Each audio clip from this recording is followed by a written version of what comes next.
Hello, my name's Justin, and I'm going to be showing you how to design a logo.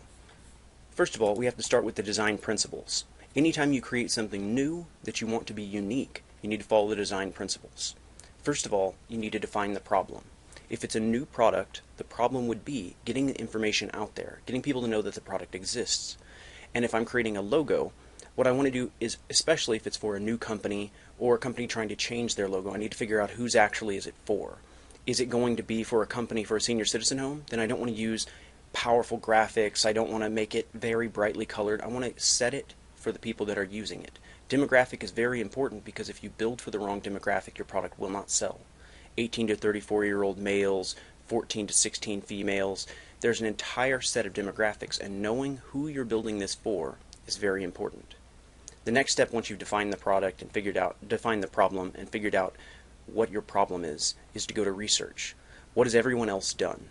Because if you just start guessing off the top of your head, what you'll do is end up making the things that everyone thinks of at the top of their head. You'll just be making knockoffs of other logos. But if you do just a little bit of research, you'll see what other people have done and how you can make more interesting versions of what they've done. If you see what they've done, you can find interesting things they've done or they haven't done. You can see a logo and say, that's very interesting, but I think it would be more interesting like this. Once you've defined your product or your problem, you've done research, and you've got to iteration.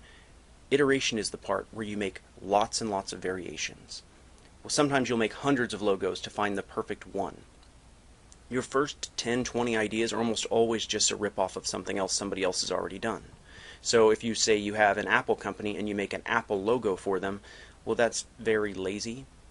And you want to make sure that people aren't hiring you to come up with, for them to make their ideas. Because if, say, a business major comes up and says, I want an Apple logo for my company, well, you become just another computer. You're doing what they tell you. But if you come up with interesting ideas on your own, then instead of coming to you telling you what they want, they'll ask you to come up with something interesting. And then you're free to be an artist instead of just a computer.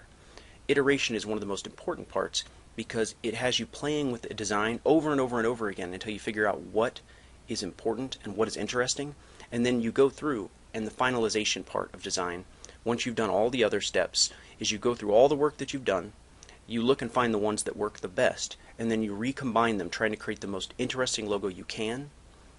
You want to make it look professional. That means drawing as lightly as you can so that you can pencil in and put the pieces together to make them solid. And then you ask yourself, once I'm done, does this meet the requirements? Is it for the right demographic? Is it professional looking? And we're going to move on, and we're going to talk about types of logos. I'm going to start with abstract. Abstract logos are logos that don't have any real... If I make a company and say it's called Apple, instead of giving them an Apple logo, I give them something like this. This is just a generic logo that it makes the company feel, it meets the mood. This is a high-tech business company that is powerful. And that's what this logo achieves. It's got a lot of complicated, strong edges, and it's kept very simple, but it has nothing to do with the idea. Well, it has something to do, but it's less of a representative thing and more of an idea. Now, this is a set of logos, and if you look at them, they all could work for different things. Hospitals, anything. Some of them are more representative of other things, like this one's going to be more likely to do music, but when you do music, you don't really want to give people an icon that's a music symbol. You want to make them see something that's unique and new. You want them to think that you're a creative person, not just somebody who steals, I have a music business, make it a guitar or a music symbol. You want to be really creative. And abstract logos are a very interesting way to do this. Let me go on to the next type of logo, which is image-based. Image-based logos, if you see this is a very interesting logo because you see it's a golfer that makes a Spartan helmet. I find this incredibly interesting because it's Spartan Golf Club. It represents both of them. It's an image of how everything works. Image-based logos are very interesting, and I think that they make a great set. I'm going to go here. Fresh oranges. This could be a music logo for anything, because do you see how it makes you feel fresh like oranges? Well, it has nothing to do. It's still an image. It's also a little bit typography, but I think these type of logos are very interesting. I love this one as well. It's 2-in-1, Muscle Man with a tiger. And then go here, artistic. This is a company that bails companies out when they require artwork. Do you see how it's a parachute and a pencil? It's very interesting because these types of logos that are image-based have a lot of interesting power, and they require a lot of creativity. I'm going to go to the next type, which is typographic. Typographic uses only type to represent their product. You see how eBay here uses colors to express all the different things that it does, and how close they are together to express that there's a lot of things there. YouTube, representing this image of the old TVs.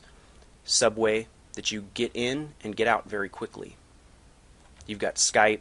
These are all just plays. I mean, other than the Puma here, just this type only. If you saw it, you would know that that's the Puma company. Typographic logos are one of the most complicated forms, even though I know they seem simple, because they require your type to be perfect.